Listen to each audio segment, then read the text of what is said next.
do Apocalipse, capítulo 20.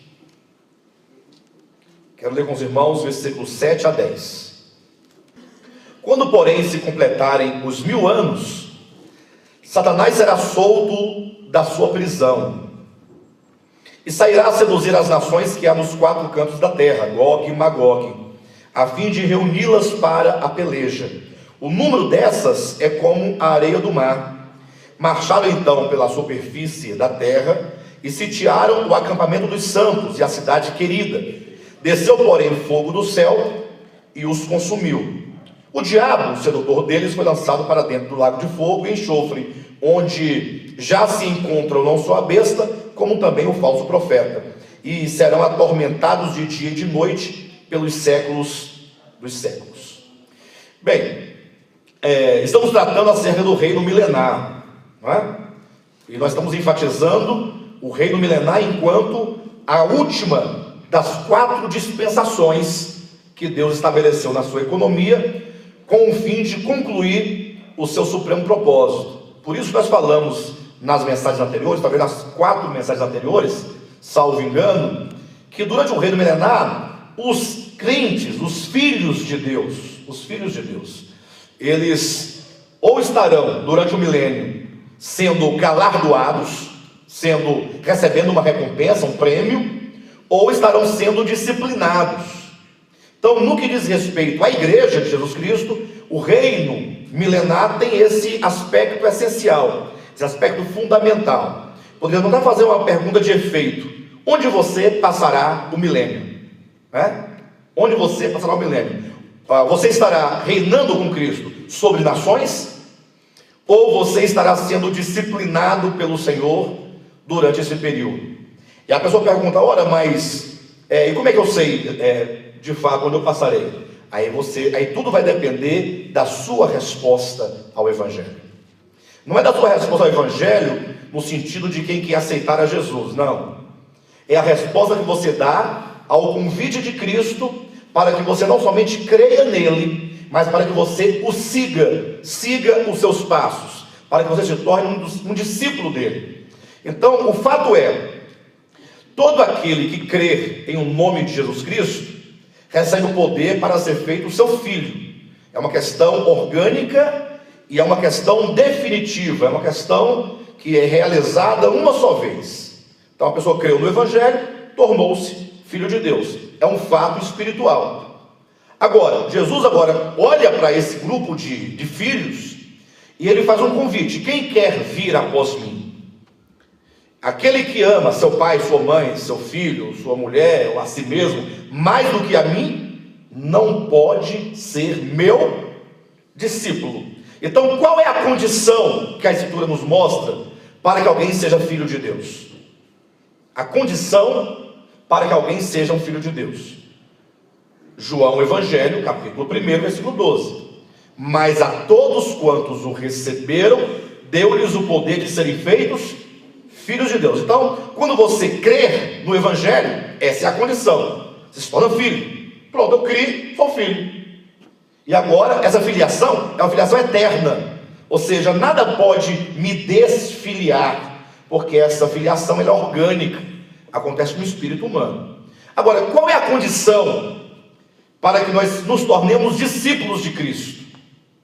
A condição. Então, quando Cristo diz: aquele que ama seu pai, sua mãe, sua mulher, seu filho, ou a si mesmo mais do que a mim, não pode ser meu discípulo, impõe-se aqui implicitamente uma condição. Qual é a condição? Amar a Cristo acima de qualquer coisa, mesmo que esta coisa seja você mesmo.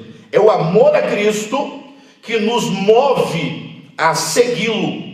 Não é apenas uma questão de você aceitar a Jesus ou aceitar um conjunto de regras que os homens impõem, de usos e costumes, ou que seja de qual for a natureza. Mas seguir a Cristo significa, ou se tornar um discípulo de Cristo significa colocar-se sob a disciplina do mestre. O discipulado, a palavra discípulo ou discipulado vem de disciplina, e isso também traz a ideia de um mestre. Há o mestre e há o discípulo. Então, o discípulo é aquele, primeiramente, que se orienta por um mestre, no caso aqui é Jesus Cristo, no sentido dos seus ensinamentos. Tudo aquilo que Cristo ensinou, apresentado no Evangelho, são seus ensinamentos. Então, para se tornar um discípulo, você começa a ser orientado por ele, e não somente orientado, mas você caminha nas pegadas dele. Tudo aquilo que ele realizou, você põe-se ou se põe a praticar e a viver este Evangelho. Então, somente alguém que segue o Evangelho pode se dizer um discípulo de Cristo. A conclusão é que nem todos os filhos de Deus são seus discípulos. Então, aqueles que no tempo de hoje, no tempo da graça, no tempo de oportunidade, nesse tempo de paz e de abundância e de bonança em que nós vivemos, aqueles que se dispõem a seguir o Evangelho, como já dissemos aqui outrora, eles trazem para si, atraem para si muitas dores e muitas tribulações. Não somente a tribulação, como os nossos irmãos do passado enfrentaram, que eles eram perseguidos de morte. Lembra que muitos morreram na Idade Média, mesmo a igreja primitiva. Hoje nós não temos esse tipo de perseguição, mas é o sofrimento que o próprio Evangelho traz, consequentemente, porque como diz o anjo, né? Ou melhor, Simeão falou para Maria, quando então Simeão recebeu o menino nos braços do menino Jesus. Ele então colocou para o alto, fez a oração, e então ele fala uma profecia para Maria, dizendo: uma espada traspassará a tua alma. E isso porque ela havia decidido, inclusive havia dito para Gabriel, para o anjo Gabriel, quando o anjo Gabriel apareceu para Maria e falou assim para ela, que dela nasceria um filho de Deus. Agora a grande questão é, como é que ela vai aparecer grávida do filho de Deus, se ela era virgem e se não era casada? Então, naquele tempo, isso é um problema grave. Hoje em dia, a pessoa aparece grávida, a pessoa faz um churrasco, né? Mas naquele tempo, a mulher que aparecesse grávida, digamos assim, sem que tivesse um pai, um casamento por detrás, então configurava o quê? Configurava prostituição, adultério, como quer que seja, e essas pessoas eram apedrejadas. Então, quando Maria ouviu o anjo, de ti nascerá, o que ela poderia ter feito? Não, eu não aceito. Aí diga lá para Jesus, para o Pai, para Deus, eu não sei como é o nome dele, que eu não vou aceitar essa história. E como é que eu vou aparecer grávida? De quem? Não, do Espírito Santo. Mas Maria, você está grávida? Você já está grávida, você nem casou ainda? Não, é porque apareceu um anjo, um varão de branco, com um rolo na mão, e aí disse isso e aquilo outro, e aí que estou grávida do Espírito Santo. Então, olha o risco que ela corria. Não corria risco ou não? Mas quando ela falou, não, é uma obra do Espírito Santo, então, sem amar a sua própria vida, ela declarou: aqui está a serva do Senhor, que se cumpra em mim a tua vontade. Então, ela abriu mão de si mesma para abraçar a vontade de Deus, não é? Então ela amou mais a Deus do que a si mesma. Aí Simeão diz: uma espada traspassará a tua alma. Ou seja, quantos decidirem pelo Evangelho, agora, atenção, porque estamos colocando, quantos decidirem pelo Evangelho de Jesus Cristo, não é pelo Evangelho da prosperidade, não é o Evangelho da confissão positiva, não é o Evangelho de usos e costumes, não é o Evangelho asceta ou ascético, é o Evangelho de Jesus Cristo que está em Mateus, Marcos, Lucas e João, e que nos é explicado nas epístolas, das 21 epístolas. É esse evangelho aqui, não é o evangelho da igreja tal, ou essa ou aquela, é da Escritura. Todos que assumirem andar de acordo com esse evangelho, uma espada traspassará a sua alma, porque você terá que tomar decisões profundas contra si mesmo. Você imagine quando o evangelho nos fala assim: olha, se alguém te roubar a capa, o que você deve fazer? Se alguém te roubar a capa, ou seja, vamos pensar numa hipótese: se alguém te roubar o teu casaco de frio, num frio desse, o que você vai fazer? Dê parte na polícia, não é assim que diz o texto sagrado? É muito claro o texto. Se alguém te roubar a capa, vá na delegacia, dê queixa dele, e se você encontrar na rua, toma e dê um cacete dele bem dado. Dá uns murros, quebra os dentes dele, lincha ele, faz alguma coisa nesse sentido. Não é isso que diz o texto? Não. O que diz? Dê também a túnica. Mas, Senhor, será que não seria melhor, ou melhor, não seria suficiente você deixar ele levar a capa e não se ofender? Tá bom, vai em paz, abençoa ele. Fala, não, o padrão do Evangelho não é somente perdoar, mas é exercer, pelo aquele que te roubou a capa, um amor heróico. O amor heróico fala assim: leve também a túnica. Então, quando alguém te ferir na face direita, não basta que você perdoe, você tem que ter uma disposição heróica. Fala assim: não, você pode bater do outro lado também. Então, não é somente uma resignação, mas é uma entrega constante de si mesmo, que é esse o poder do Evangelho, que vai de encontro ao nosso ego. O ego humano, que nada mais é do que ao que no grego se chama sarkis, que é a natureza pecaminosa, que na real é a natureza da serpente, é o veneno da serpente, é a natureza maligna do cosmos, do diabo, que habita o homem. Então, a única solução para o problema do ego, para o problema do cosmos, é o Evangelho. Porque o Evangelho te levará a caminhar no sentido oposto à ideologia do mundo, ao espírito do mundo. Por isso que João diz: não ameis o mundo nem as coisas que no mundo há, porque aquele que ama o mundo, o amor do Pai não está nele. Então se opõe o Pai ao mundo. Então não tem como você amar o mundo e ter ao mesmo tempo o amor do Pai derramado no seu coração. Então essas pessoas que assumem essa vida do Evangelho, o Filho de Deus, fala: não, eu não quero apenas ser Filho de Deus, mas muito mais que isso, eu quero ser um discípulo. Então ele vai sofrer. Esse sofrimento, nós vimos na semana passada, não é o sofrimento pelo sofrimento. Não se prega o sofrimento como uma forma de karma, de pagamento. Não, esse sofrimento, ele visa o quebrantamento do nosso coração, para que a obra de Deus se realize plenamente em nós. Essas pessoas, esses discípulos, durante o milênio, serão galardoadas. Nas parábolas de Mateus e de Lucas, são comparados, por exemplo, com aquele que recebeu 5 talentos. Lembra? Ou aquele que recebeu 2 talentos, que trabalhou, granjeou, multiplicou. Ou seja, ele recebeu esses recursos, ou seja, recebeu o Evangelho, e agora ele fez com que esse Evangelho trouxesse resultados, produção, produtividade, frutos. O Evangelho não ficou inativo e não ficou inoperante. Quantos cristãos não receberam o Evangelho e o Evangelho na sua vida está inoperante? Ele creu, tem o Evangelho, só que esse Evangelho não multiplica, não prospera, não frutifica. Enquanto que o discípulo, ele põe-se a granjear essa riqueza para que ele tenha frutos, que é exatamente a manifestação nele do reino de Deus hoje. Essas pessoas, como está lá na parábola dos talentos ou das minas, são aqueles que vão receber autoridade sobre nações ou sobre cidades, serão co-reis com Cristo durante os 1000 anos.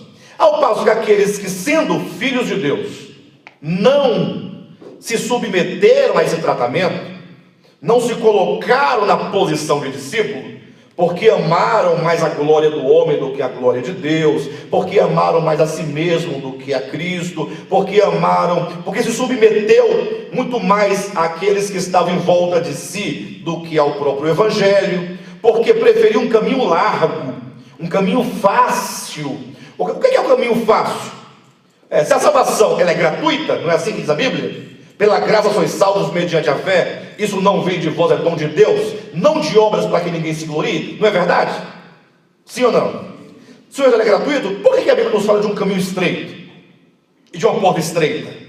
Ora, se o caminho é estreito para se caminhar e a porta é estreita para se adentrar, então não pode se referir à salvação que é gratuita, porque não pede os meus esforços.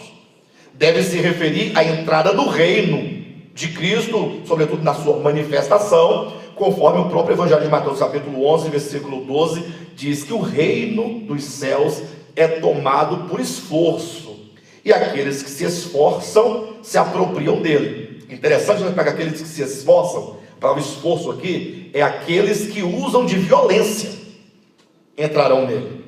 Então temos que usar de violência? Mas nunca contra o outro, porque o evangelho todo sempre propõe a não violência contra ninguém. Não violência mental, não violência sentimental, não violência verbal, não violência física, não violência do poder, porque tem todos esses tipos de violência, não tem? A pessoa tem poder nas mãos, ela usa de violência, uma autoridade sobre o outro, que oprime, que machuca, que tira-lhe o direito. Ou violência do coração, sentimental, quando você guarda o rancor, a ira, a maldade contra a pessoa, ainda que você nunca diga nada, mas só o fato de você ter tal sentimento já é uma violência.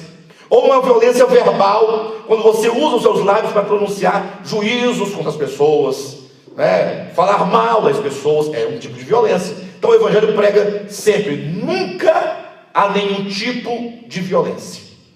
Olha, então por que os violentos apoderam-se do reino dos céus? São aqueles que são violentos contra si mesmos.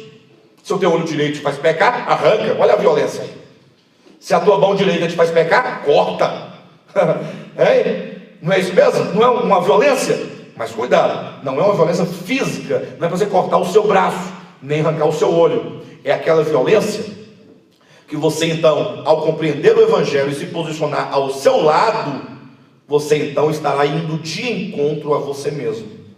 Na sua experiência de discípulo, você experimentará fatalmente muitas dores, na medida em que você terá que abrir mão de si mesmo, abrir mão do seu ego, abrir mão do seu direito, abrir mão daquilo que os homens tanto defendem. Nós vivemos num tempo que as pessoas elas estão batalhando para poder se manter vivas, porque nós vivemos numa selva onde uns devoram aos outros. Aí, se vocês quiserem entender essa guerra entre os homens, essa luta pela sobrevivência, eu até sugiro que os irmãos leiam um texto de Machado de Assis, o 3º capítulo de Memórias Póstumas de Brás Cubas, chamado O Delírio. Leiam, mas leiam devagarzinho, leiam 1, 2, 3, 4, leiam ao ponto de você recitar todo o capítulo, O Delírio, para você entender a guerra que os homens vivem aqui na terra. Extraordinário. Então você, quando abre mão de tudo isso, uma espada traspassará o seu coração. Você será violento contra si mesmo. Esses reinarão com Cristo. Aqueles que preferiram seguir um caminho largo, o caminho das facilidades, não tem sofrimento, não tem dor, não tem renúncia, não tem resignação, não tem nada. Só que ele, pela graça de Deus, ele creu em Cristo, Filho de Deus, salvo, só que ele não foi trabalhado pelo evangelho. Então Deus concede um reino milenar para que ele tenha ainda esse tempo, ainda essa dispensação para ser trabalhado pelo evangelho. Eles ficarão de fora do reino, eles ficarão de fora da luz gloriosa do reino, eles ficarão dentro de uma prisão, talvez uma prisão de circunstância, uma prisão de consciência, em que ele vai rever todos os seus conceitos acerca do evangelho, e então certamente ele vai sofrer muito quebrantamento, e vai então experimentar a transformação que hoje ele não experimentou, porque ele preferiu o caminho largo, o caminho das facilidades, enquanto que o outro preferiu o caminho estreito, e a porta estreita, que é o caminho da renúncia. O evangelho, ele impõe esse andar tão estreito, essa porta tão estreita, porque tudo o que diz o evangelho vai de encontro à natureza do cosmos, que nos enche alma e corpo. Não mais o espírito, porque ele é habitado por Deus, mas a nossa alma é um cosmos só, um cosmos só. É muita vaidade, muito orgulho, e não confunda a vaidade com usar um brinco, ou usar uma pulseira, ou usar uma coisa outra. É a vaidade da vida. Tanto é que o mundo é descrito pelo apóstolo João, na sua primeira epístola, como sendo o quê? Porque tudo que há no mundo, a concupiscência da carne, a concupiscência dos olhos e a soberba da vida. São esses 3 elementos que é o tripé que sustenta o grande cosmo em todo o tempo, desde a queda de Lúcifer até os dias de hoje. Portanto, uns estarão reinando com Cristo e outros estarão sendo disciplinados, uns sendo galardoados. Lembrando que o galardão é o resultado das obras, mas não qualquer obra, mas são as obras de Deus, as obras do Espírito, são as obras do Evangelho, são as obras de Cristo, e outros estarão sendo disciplinados para que eles então estejam todos juntos na eternidade. Essa porção que acabamos de ler agora, do versículo 7 ao 10, fala de uma outra categoria que estará, de alguma maneira, no reino de Cristo. Não reinando, não sendo galardoado, mas nos fala das nações sobre as quais os vencedores irão reinar. É a categoria que, conforme está em Mateus capítulo 25, versículo 31, eles atenderam ao Evangelho eterno. Vocês imaginem então que não há somente os santos sendo disciplinados ou galardoados. Há uma terceira categoria que, de acordo com o Evangelho tradicional, comumente se prega, é uma categoria ignorada. Ou seja, o Evangelho de Deus, ele inclui todos os homens, nenhum fica de fora. Enquanto que o Evangelho estreito do cristianismo, sobretudo do movimento cristão evangélico, pentecostal, não é pentecostal, que ele se reduz, se limita a um grupo de sectários que se une às suas seitas. Eles dizem: se você aceitar Jesus e vier para cá, viver esse padrão aqui, você está salvo, senão fora daqui da nossa igreja você não pode estar salvo. Se bem que hoje relaxou bastante essas questões, né? Antigamente, quem dizia que um batista iria ser salvo? Jamais. Do ponto de vista de outros ministérios mais ascéticos, jamais poderia se dizer que um batista fosse salvo. Enfim, mas então nós temos essa terceira categoria, que são as nações, e é sobre ela que eu quero falar com os irmãos. Amém? Então, a primeira coisa, aqui trata-se de uma guerra. O versículo 7 diz que quando os 1000 anos se completarem, Satanás será solto da prisão. Haja visto que ele fora preso por ocasião da segunda vinda de Cristo, e permaneceu preso durante todo o milênio. Acabando o reino milenar, o diabo é solto, e aí ele sai a enganar as nações, ajuntando-as ou arregimentando-as para a última e grande batalha, a batalha final. Nós estamos diante aqui da batalha final, que não deve ser confundida com a batalha do Armagedon, porque a batalha do Armagedon ocorre na segunda vinda de Cristo, quando ele desce das nuvens em glória, e ali então ele vai em socorro de Israel, que está sendo quase que sacrificado pelos exércitos dos reis da terra, liderados pelo anticristo. Então o Armagedon começa antes do milênio, no limiar ali entre a vinda de Cristo e o milênio, ao passo que essa batalha acontece no final do milênio. Então não pode ser o quê? Misturada, não pode ser confundida. Então a batalha da vinda de Cristo é chamada a batalha do Armagedon. Essa última batalha, a batalha final, que é onde haverá então a consumação da obra de Deus contra todos os seus inimigos.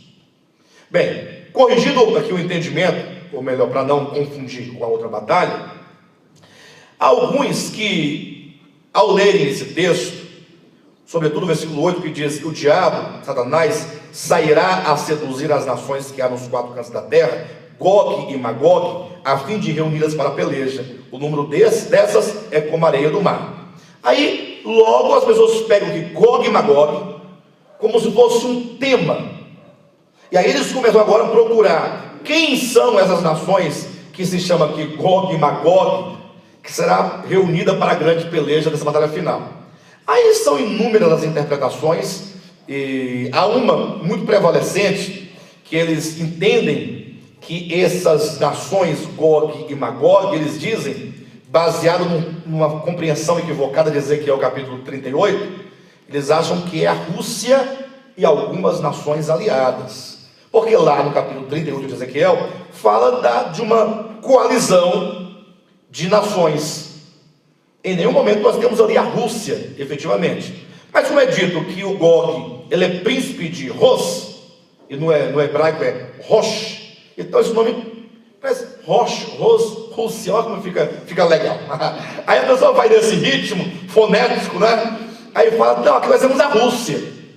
Aí querem provar que aquele povo da antiguidade, chamado Magog, é a Rússia, e quer provar com os mapas e com tudo, querendo fazer se cumprir aqui, nessa última batalha, o que se profetiza em Ezequiel capítulo 38. Só que isso é um grande equívoco. Não precisa ir muito longe para você descobrir que aquela batalha lá de Ezequiel ela se cumpriu no tempo antigo, ainda antes de Cristo, contra o povo de Israel. Ao passo que essa aqui é uma outra batalha. Pastor, mas aqui na Bíblia diz claramente, Gog e Magog. Até porque Gog e Magog, começamos daqui, não são duas cidades, muito menos duas nações. Certo? Porque Gog, se você olhar lá em Ezequiel 38, é um rei, é um príncipe. Gog é uma pessoa. E Magog significa terra de Gog. Então Deus, ele pronuncia uma sentença, uma palavra contra Gog, da terra de Magog. Então, sinaliza a terra da qual ele faz parte. Então, Gog e Magog não são duas pessoas. E também não são duas nações. Gog e Magog é Gog da terra de Magog. Então, logo você percebe que Gog e Magog não podem ser aqui duas nações. E tem mais um detalhe. Olhe na sua Bíblia para você ver. Leia o texto com atenção para você perceber que esse Gog e Magog aqui não é aquela profecia de Gog da terra de Magog, Ezequiel 38. E sairá a seduzir as nações que há nos quatro cantos da terra, vírgula, Gog e Magog, vírgula. Então Gog e Magog está entre vírgulas, não está? Então isso que está entre vírgulas, Gog e Magog, seria um aposto explicativo. O que nós entendemos que é secundário no plano do enunciado. Porque o que nos interessa se eu perguntasse a quem Satanás sai a seduzir, tão logo ele se livra ou ele sai da sua prisão no final do milênio? As nações. Então as nações foi a resposta de João Batista. Só que as nações, seria a resposta imediata, ela tem aqui o quê? Ela tem um complemento. Ela tem uma outra oração ao lado dela, que é uma oração explicativa restritiva. Qual que é essa oração? Ele sairá a reunir as nações que há nos quatro cantos da terra. Eu pergunto, essas nações que Satanás irá reunir, estão aonde? Estão na parte norte de Israel? Porque Gog e Magog, de Ezequiel 38, está na região norte de Israel. Então é bem específico. Essas nações que ele sai a seduzir, estão aonde?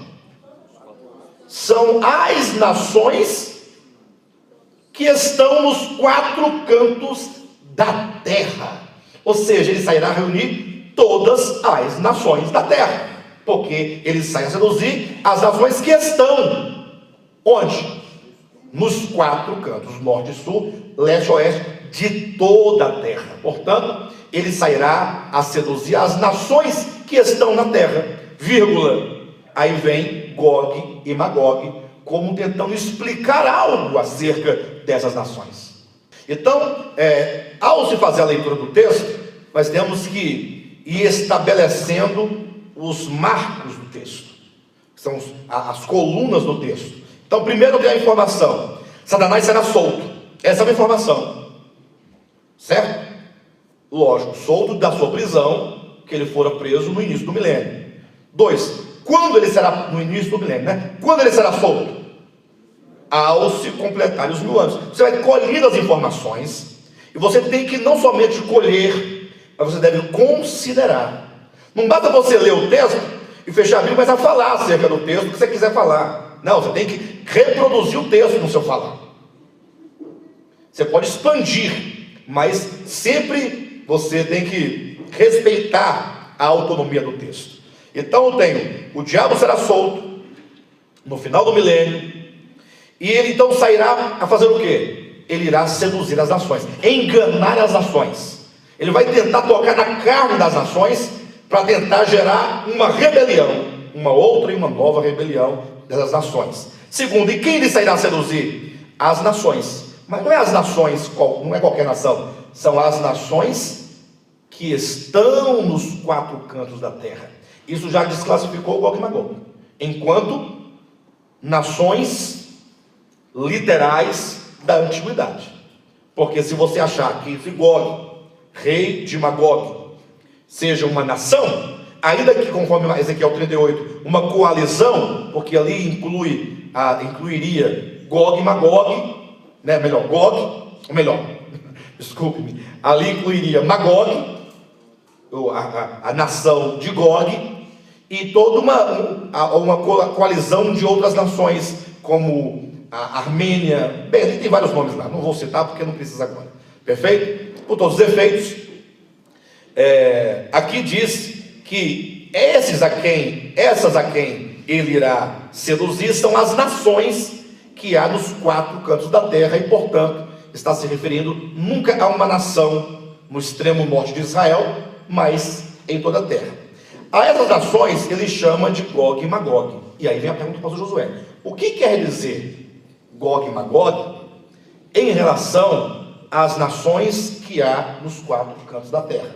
Qual é a relação? Como nós vamos entender isso? Aí Ezequiel 38 nos ajuda a compreender o significado espiritual de Apocalipse 20. Porque se em Ezequiel 38 fala de uma batalha que ocorreu em termos materiais, uma batalha física de várias nações contra a nação de Israel, agora o escritor do Apocalipse, ou aquele que ele revelou, pega Gog e Magog e transcende ou transporta para um plano do significado, para o plano do sentido, não para o plano literal.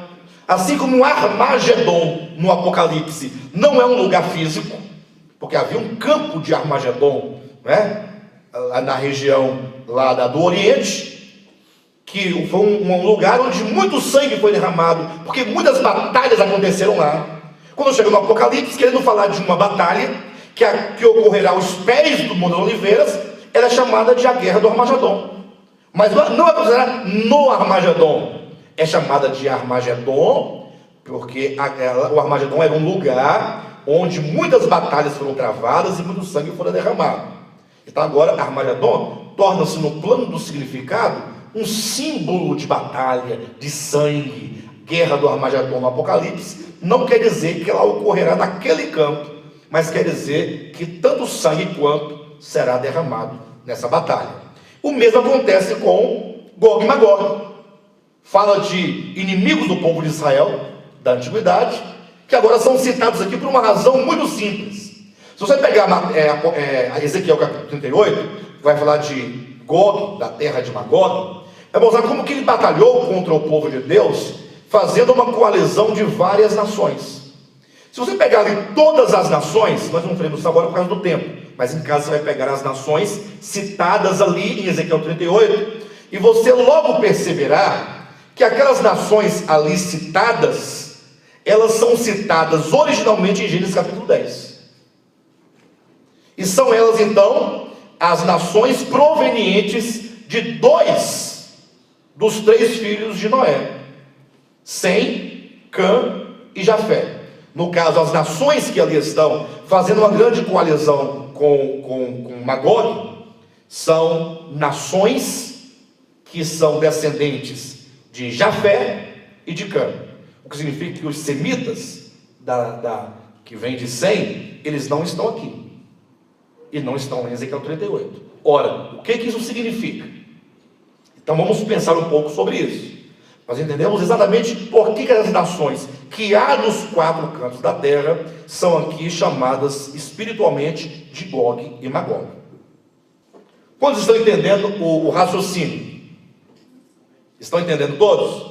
Muito bem. O que isso significa? Então vamos remontar a história de Gênesis 10. Nós vamos entender por que Sem não faz parte. E por que as nações citadas partem de Cã e de Jafé.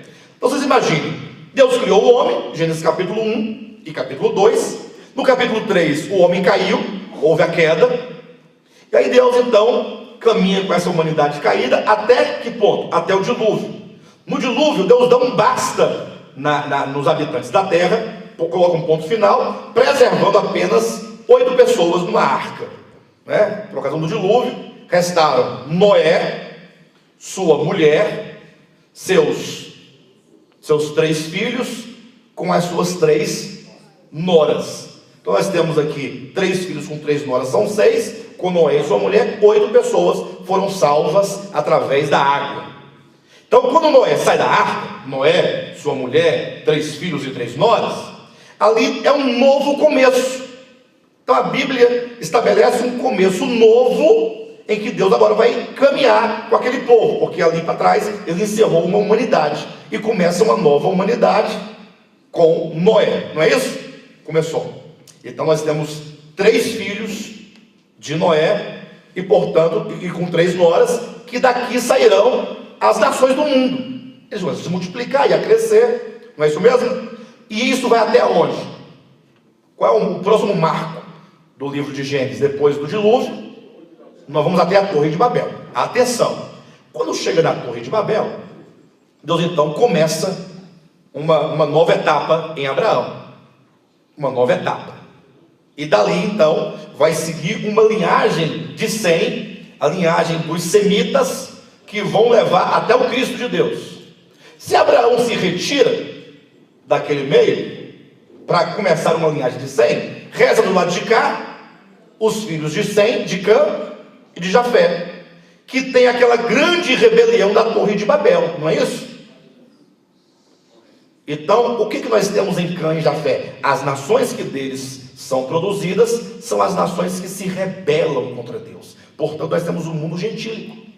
Gog e Magog significa, espiritualmente, o mundo gentílico. São as nações. São as nações, porque os judeus não fazem parte desse grupo, não é? Então, restaram somente as nações.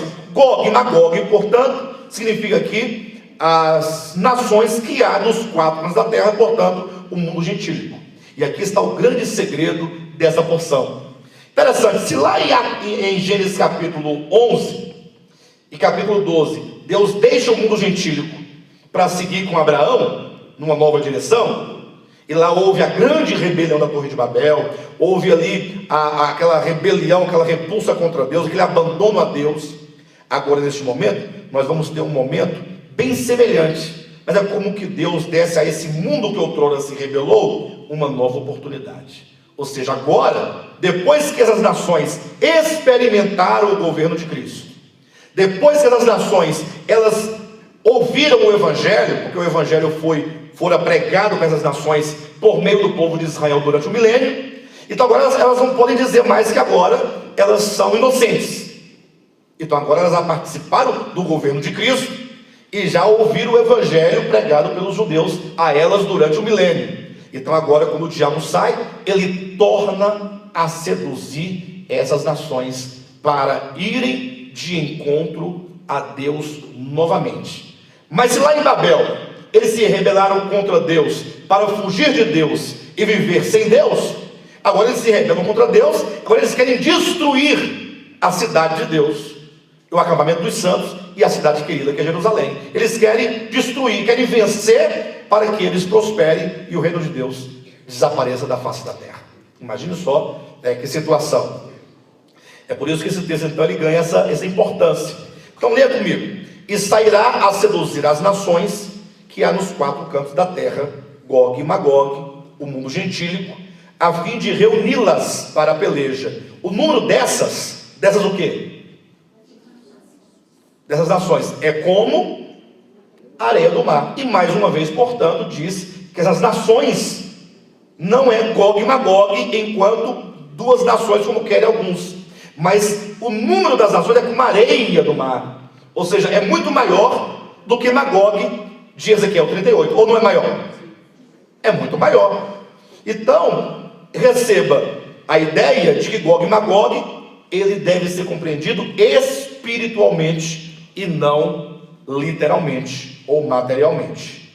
Perfeito? E sairá a seduzir as nações que há nos 4 cantos da terra, Gog e Magog, a fim de reuni-las para a peleja, e o número dessas é como a areia do mar. Então observa, atenção, e aqui está um segredo do texto.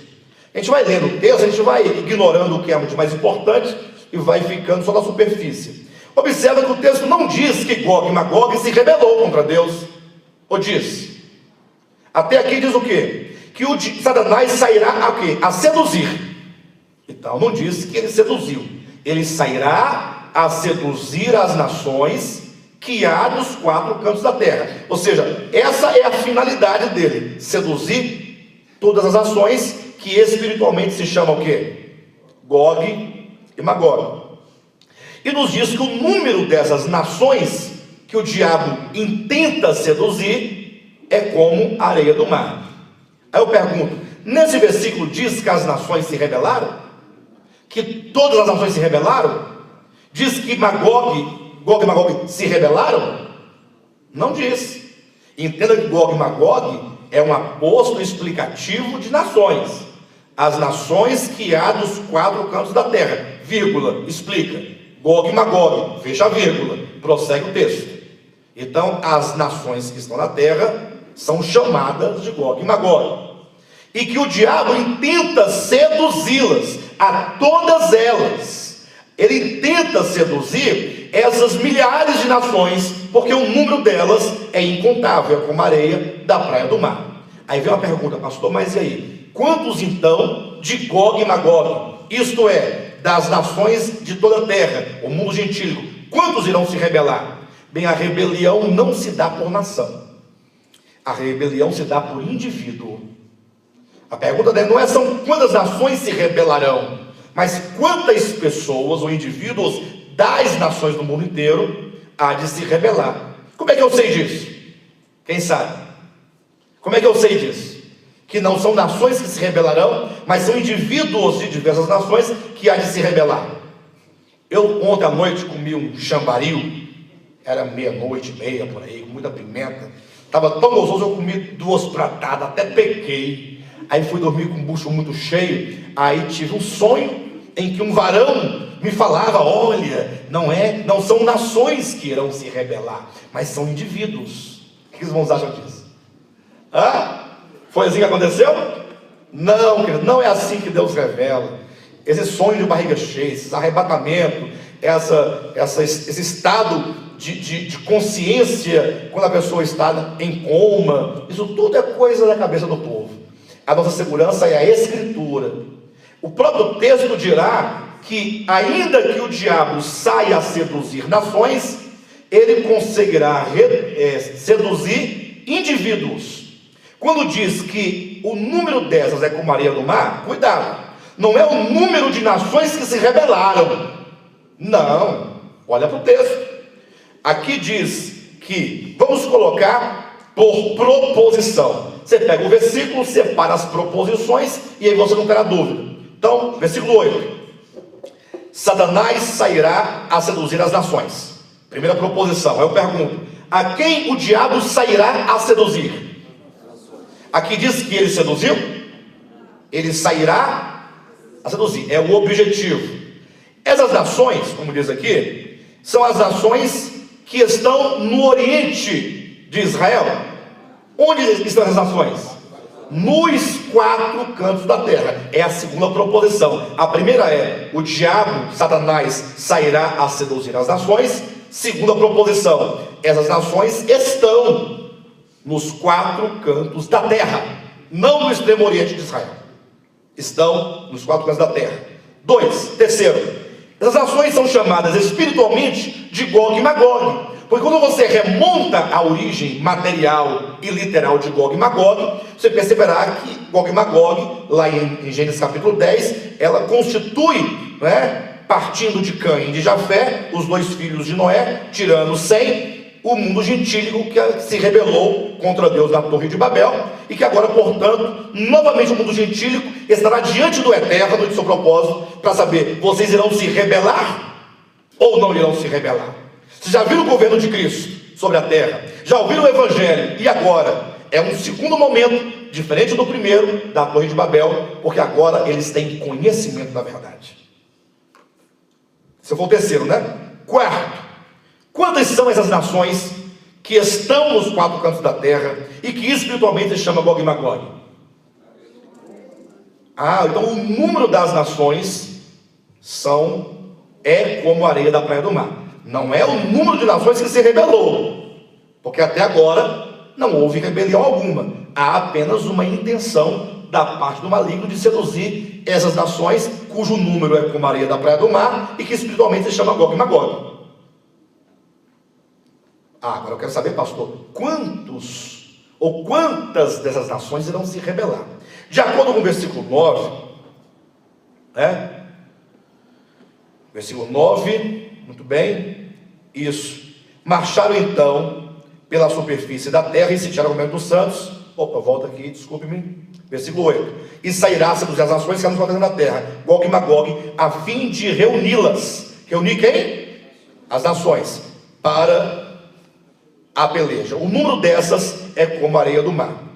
Marcharam então pela superfície da terra e sitiaram o acampamento dos santos e a cidade querida.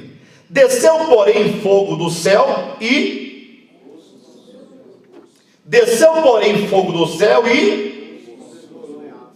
Está errado. Não deveria ser os consumiu. Deveria ser que as consumiu. As quem? As nações, todas elas. Mas quando diz que não as consumiu, e sim os consumiu, quer dizer que não foram as nações que se rebelaram, e não foram as nações que marcharam pela superfície e sitiaram. Eu perguntaria, versículo 9, vamos lá. Marcharam então pela superfície da terra e sitiaram o acampamento dos santos e a cidade querida. Pergunto, quem marchou e quem sitiou? Não, eles marcharam pela superfície da terra e sitiaram o acampamento dos santos e a cidade querida. Eu estou perguntando, quem marchou e quem sitiou o acampamento dos santos e a cidade querida? Se você continuar pensando nas nações, como se as nações tivessem marchado, o texto deveria ser escrito assim: marcharam então pela superfície da terra e sitiaram o acampamento dos santos, a cidade querida. Desceu, porém, fogo do céu e as consumiu. Essas nações. Mas quando muda de as para os, quer dizer, e consumiu aqueles que se deixaram seduzir pelo diabo.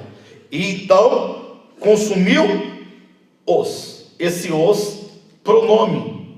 Não é um pronome? Poderia ser, e consumiu aqueles. Aqueles que certamente foram seduzidos pela sedução do maligno, do versículo 8. Então não confunda o número de nações, que é como a areia do mar, que era o objeto da sedução do maligno, com aqueles que dessas nações se rebelaram. O diabo, o sedutor deles quem? Das nações? Das nações seria como? O diabo sedutor delas. Mas agora já saiu do campo de nações para o campo dos indivíduos. O sedutor deles, daqueles que se rebelaram, foi lançado para dentro do lago de fogo e enxofre, onde se encontram não só a besta, como também o falso profeta, e serão atormentados de dia e de noite pelos séculos dos séculos. Bem, deu até aqui para compreender o texto? Compreender que o texto diz que o diabo sairá a seduzir as nações que há na terra, cujo número é como a areia do mar, que espiritualmente se chama Gog e Magog, mas que não se rebelam essas nações, mas se rebelam ou se rebelam aqueles que, ou seja, indivíduos dessas nações se unem ao diabo nessa grande batalha. Nessa grande batalha final. E esses então que se rebelam com o maligno, eles irão de encontro ao acampamento dos santos e de encontro à cidade querida. Bem, entendido a estrutura de pensamento do texto, nós temos que pensar mais amplamente o significado e a importância desta passagem, ou desse fato escatológico aqui predito em Apocalipse. Eu digo fato porque ainda que não tenha acontecido ainda, mas para Deus já ocorreu, não é? Já no plano de Deus tudo já está ocorrido. Enfim, queridos, nós temos que pensar que essa aqui é a última batalha. Aqui é a batalha em que será consumada toda a intriga e toda a contenda e toda a divergência que houve desde o princípio até agora.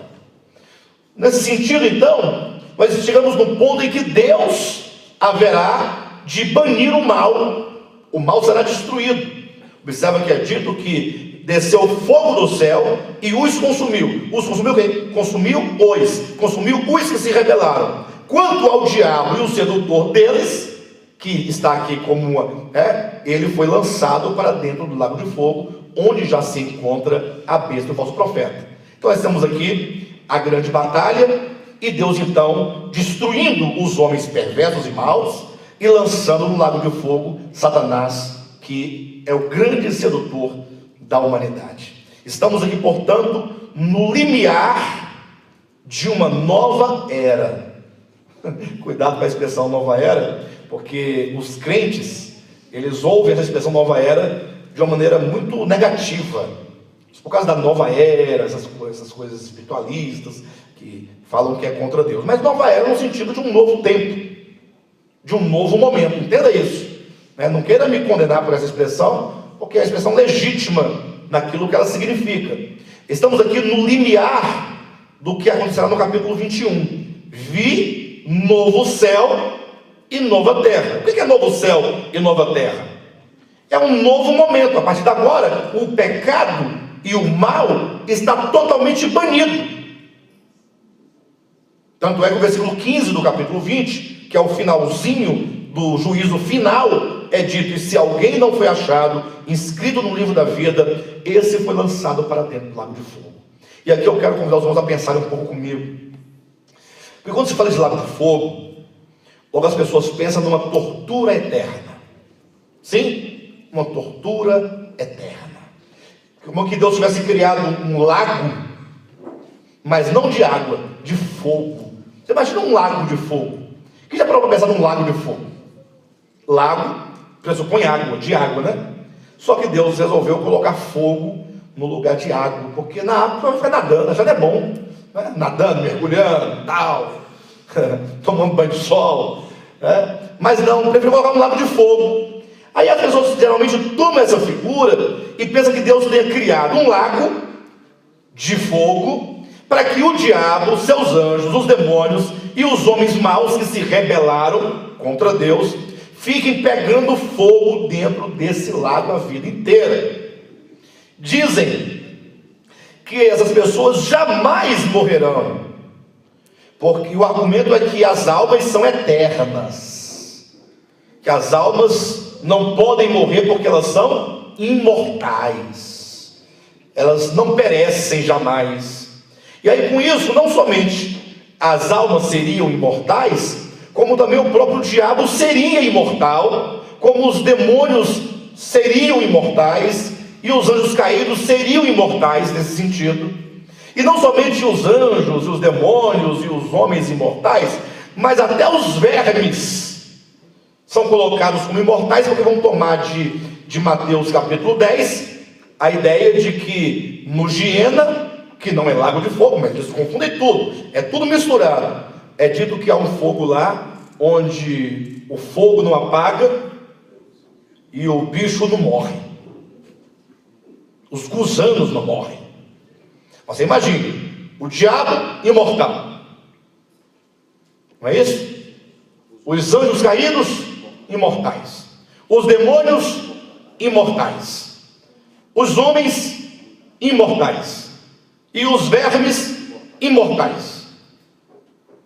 Num fogo que nunca, jamais acabará. Pastor, mas me parece que lá em Mateus capítulo 10, e mesmo aqui no capítulo 20, versículo 10, diz que o fogo é pelos séculos dos séculos, não é? Não acaba nunca. Então eu imagino que seja um sofrimento eterno no sentido de nunca se acabar.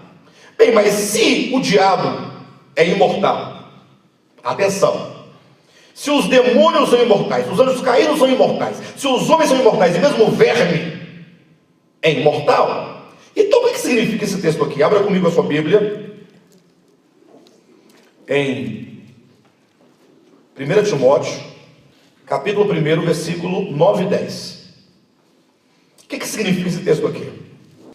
Diz assim o texto: que nos salvou e nos chamou com santa vocação, não segundo as nossas obras, mas conforme a sua própria determinação e graça que nos foi dada em Cristo Jesus antes dos tempos eternos, e manifestada agora pelo aparecimento de nosso Salvador Cristo Jesus, o qual não só destruiu a morte, como trouxe à luz a vida e a imortalidade mediante o Evangelho. 2 Timóteo. Eu falei primeiro? Então os irmãos vão me perdoando aí, porque é tanto texto. E olha que eu estou no texto certo, hein? 2 Timóteo, capítulo 1, versículo 10. E manifestada, ou seja, a graça que nos foi dada e nos foi manifestada agora, pelo aparecimento de nosso Salvador, Cristo Jesus, o qual, Jesus Cristo, ou Cristo Jesus, não só destruiu a morte. Eu pergunto para os irmãos, olhem para mim, Jesus destruiu a morte? Sim ou não? Ele destruiu a morte? Sim ou não, pessoal? Como é que ele destruiu a morte se está todo mundo morrendo? Ele destruiu ou não destruiu? Entenda algo: todas as conquistas do Evangelho, elas são conquistas em Cristo. Nele a morte foi destruída, quando ele ressurgiu dentre os mortos e pegou a chave da morte do inferno. Então essa vitória sobre a morte significa o quê? A destruição da morte, porque ela está no seu controle. Por fim, ele a destruirá e a extirpará do universo. Quando é dito lá em 1 Coríntios capítulo 15, versículo 24, diz que o último inimigo a ser vencido será a morte. O último inimigo. Então, por fim, ele vai extirpar a morte do universo.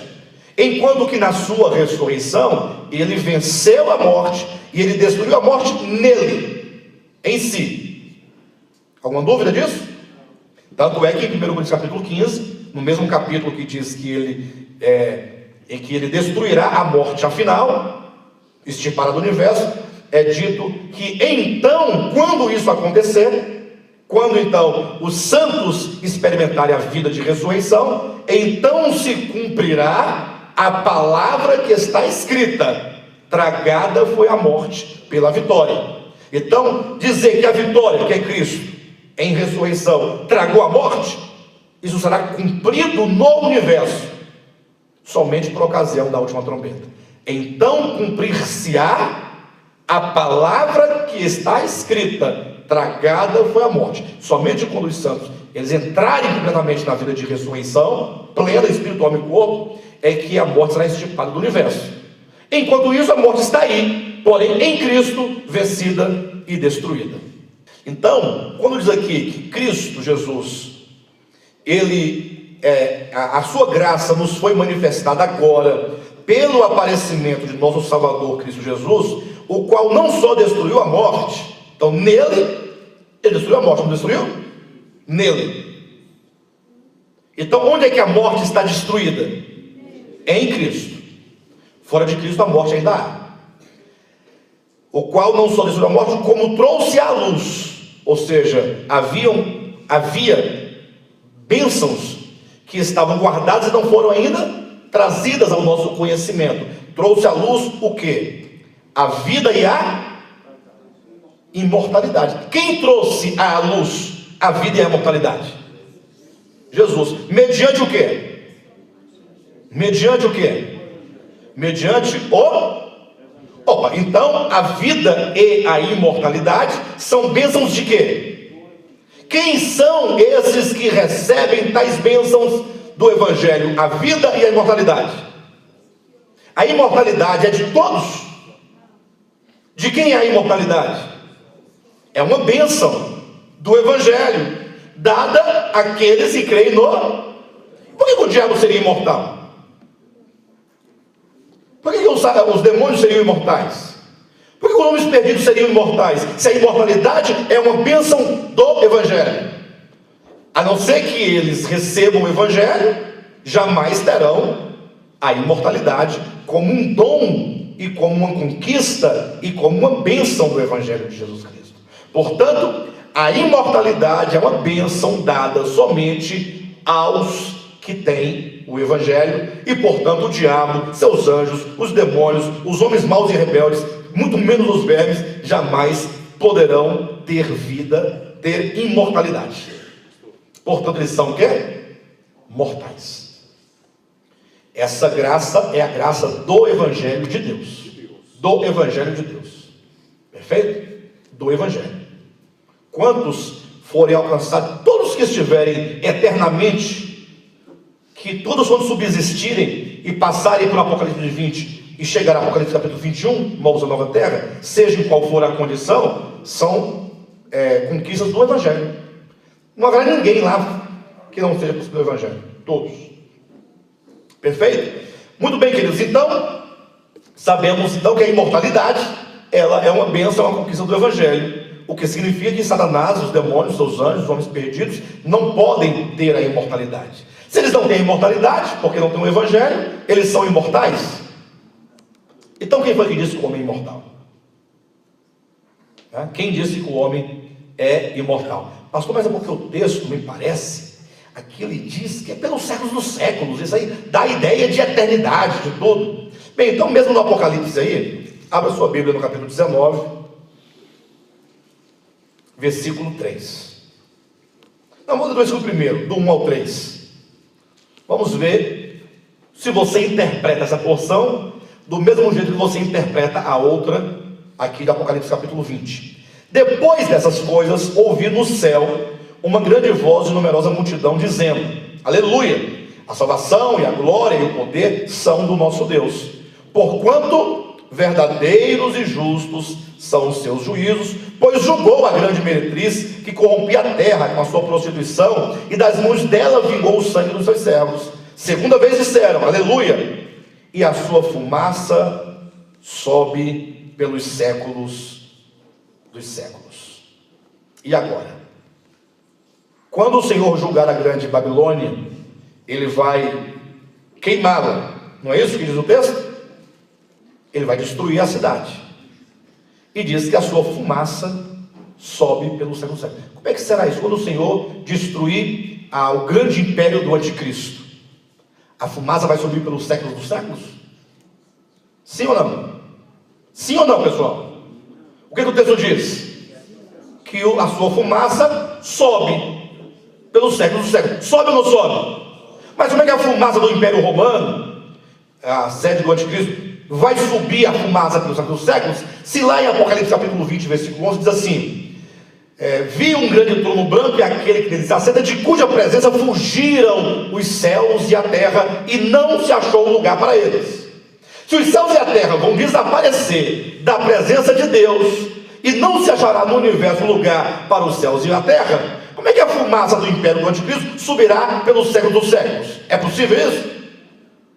Não? Então, pelos séculos dos séculos, deve ter algum sentido, algum significado, que não seja exatamente ficar subindo aquela fumaceiro a vida toda, 1 trilhão de anos, 1 sextilhão de anos, e nunca para aquele fumaceiro que não para de subir. Deve ter um outro significado. Perfeito? Olha esse texto aqui de Judas. Abre sua Bíblia em Judas, um pouquinho antes do Apocalipse, o livro anterior ao Apocalipse, versículo 7, capítulo único, versículo 7. Diz assim: como Sodoma e Gomorra. Quem já ouviu falar de Sodoma e Gomorra aqui? Como foi que Deus as destruiu? Não foi lá em Gênesis 19, Deus desceu fogo do céu e destruiu? Deus queimou ou não queimou ali aquelas cidades?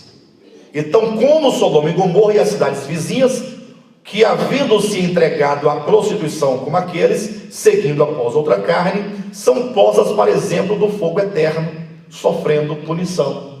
Você quer compreender a punição e a natureza do fogo eterno? Basta você olhar para Sodoma e Gomorra. Foi de tal modo feito um juízo, que lá não tem vida. No lugar onde estava Sodoma e Gomorra, há hoje o mar morto.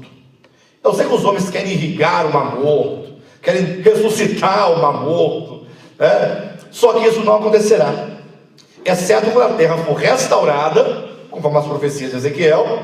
Quando for restaurada, eu sei que tem um tanto de crentes dizendo: lá está borbulhando umas águas, tem um negócio lá, me parece que agora vai até se cumprir, que onde essas águas chegarem vai levar vida.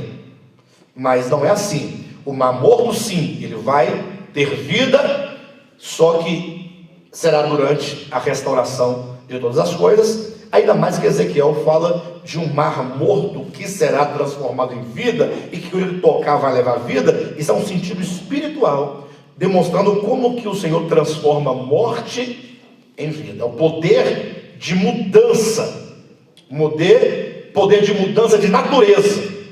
Portanto, lá onde estavam Sodoma e Gomorra e as cidades vizinhas, se você for geograficamente, lá não há vida. Você pode até pular no meio do mar, que as águas te empurram para cima, porque por falta de oxigênio na água. Então os irmãos percebem, lá não há verme, não há germe, ou seja, extirpação plena de vida. Os irmãos terem uma ideia, abre aqui a sua Bíblia em Hebreus capítulo 1, e vejam o que aqui é dito acerca dos anjos. Hebreus capítulo 1, vamos ler aqui a partir do versículo 7 em diante.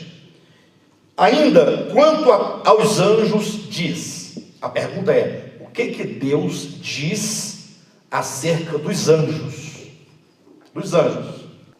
E olha que a discussão aqui no capítulo 1 de Hebreus é que Jesus, o Filho de Deus encarnado, ele fora morto, não fora morto?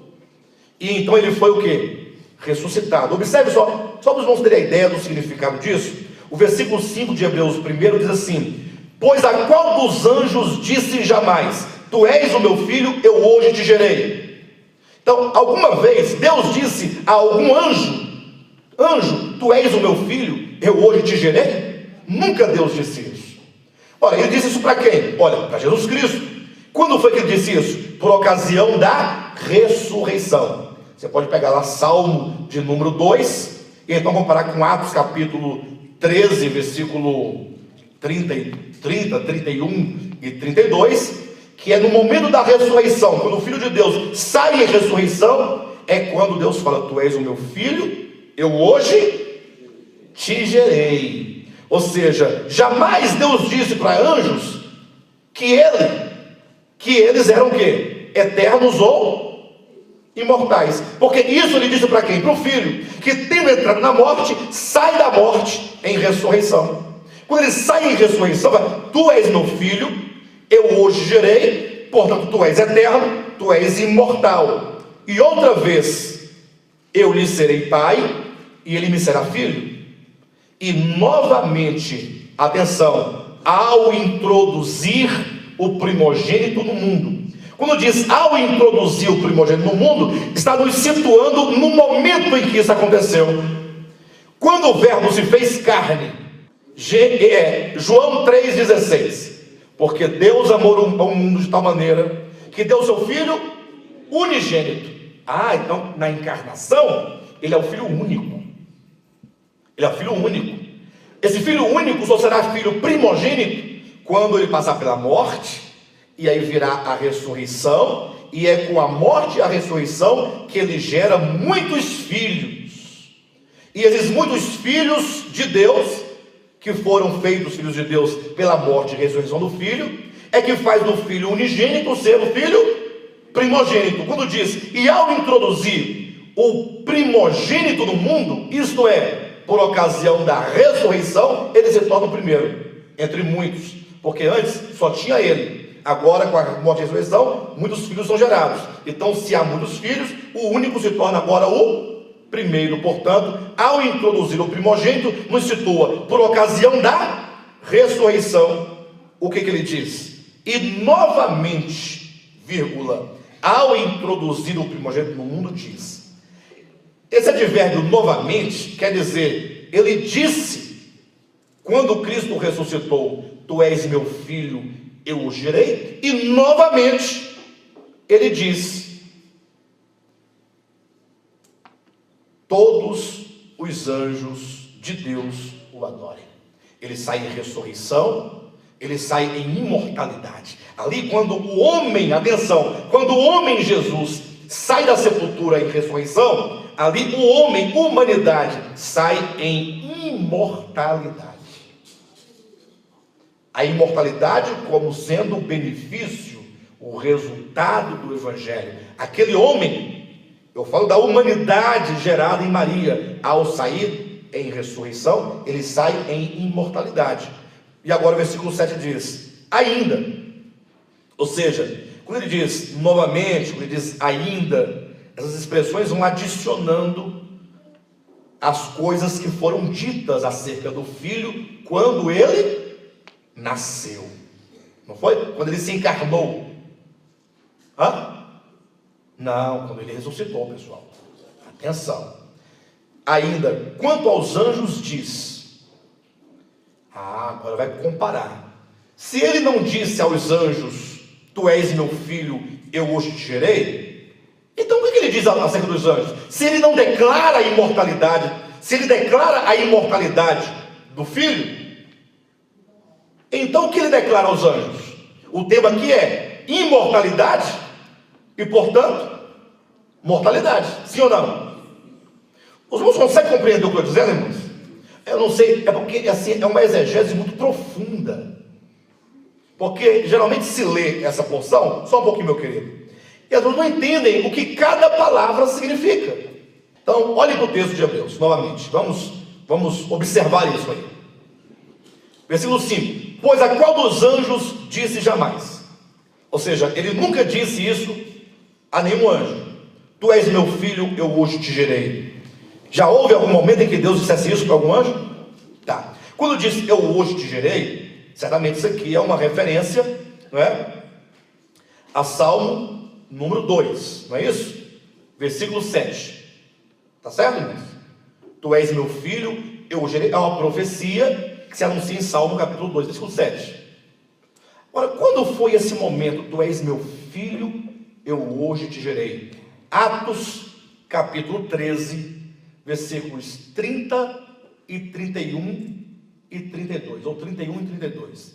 Paulo, dizendo acerca da ressurreição de Cristo, disse que quando Deus o Pai ressuscitou o Filho, fez-se cumprir ali o que está escrito no Salmo 2: tu és meu filho, hoje te... Então, olha como a Bíblia interpreta a si mesma. Atos 13, versículo 31 e 32, diz que quando Jesus ressuscita dos mortos, se cumpre o que foi dito: tu és meu filho, eu hoje te gerei. Então, o escritor aos Hebreus está situando esse momento, falando de Cristo em relação aos anjos, no momento da sua ressurreição. Então entenda que a ressurreição de Cristo não é a vitória sobre a morte. Olha, mas eu pergunto, e Deus algum dia esteve subordinado à morte? Deus? Deus sempre esteve sobre a morte. Então, para ele conquistar a imortalidade pelo Evangelho, ele tem que se tornar o quê? Homem. E como homem, ele tem que entrar na morte. Então, o homem, Jesus de Nazaré, entrou na morte. Quando ele ressuscita, então ele sai da morte. Então, quando o escritor aos Hebreus coloca o momento da ressurreição do homem Jesus, ele está falando da imortalidade, porque ele entrou na morte, mas porque ele não pode ser detido por ela, ele então sai imortal. Imortal é aquele que não pode ser tocado pela morte. Então o momento da ressurreição é a imortalidade. Por isso ele diz: eu lhe serei pai e tu me serás filho.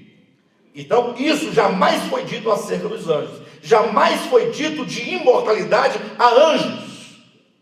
Mas você não diz de imortalidade a anjos? A pergunta é, o que ele diz acerca dos anjos então? Aí vem o versículo 7. Ainda, quanto aos anjos diz, agora vai falar sobre os anjos. Aquele que a seus anjos faz ventos, e a seus ministros labareda de fogo. Mas, acerca do Filho, o teu trono, ó Deus, é para todo sempre. Então os irmãos devem ler comparando. Acerca dos anjos diz: aquele que a seus anjos faz ventos e labareda de fogo. Como é que é uma labareda de fogo? Quem já viu uma labareda de fogo? Uma língua de fogo. Porventura ela é eterna? Para ser eterna tem que ter algo que alimenta, ou não? E se cortar o que alimenta, ela some. A respeito do Filho se diz da sua imortalidade.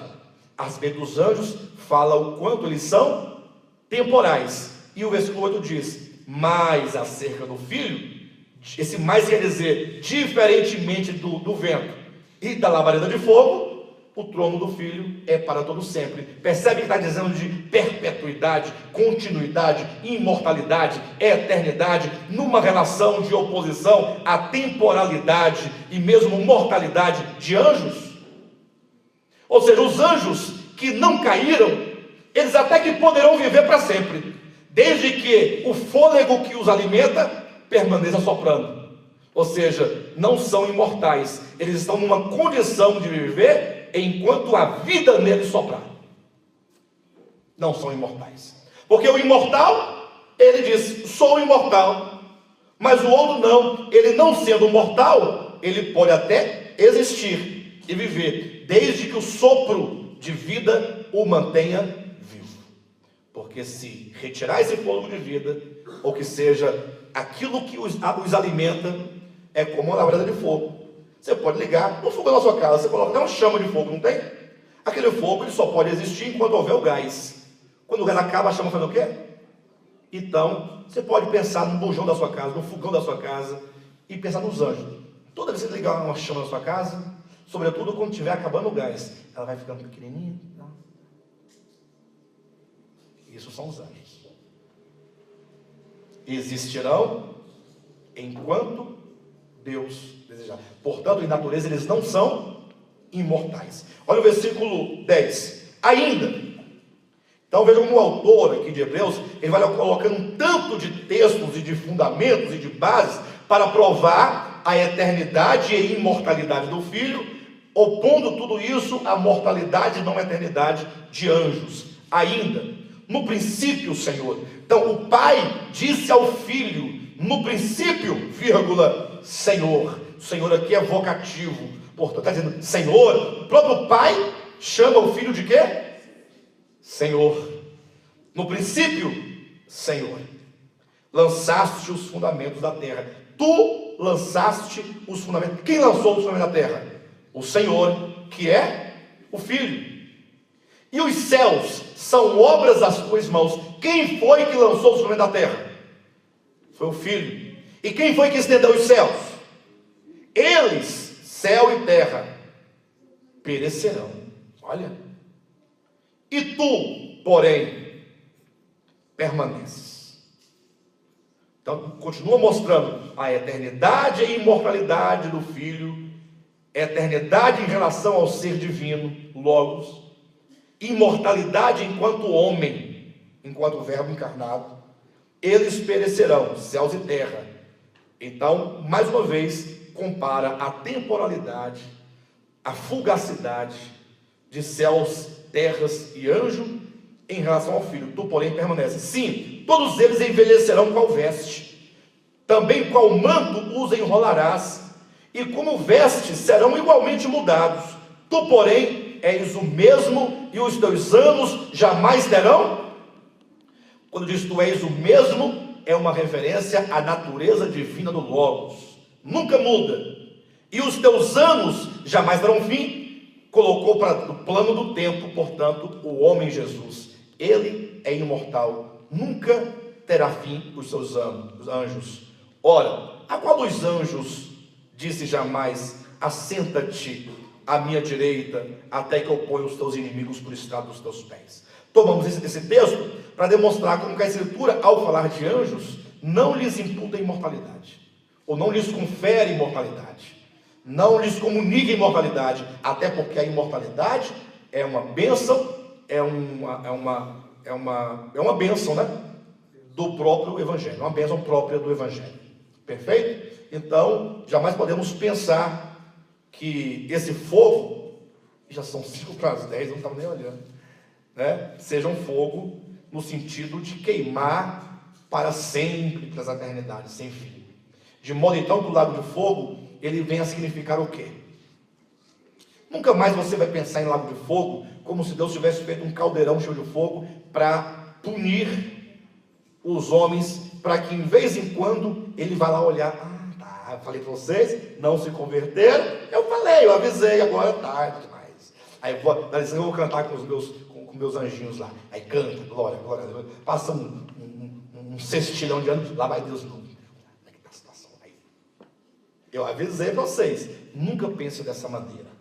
O lago de fogo, conforme Apocalipse capítulo 20, versículo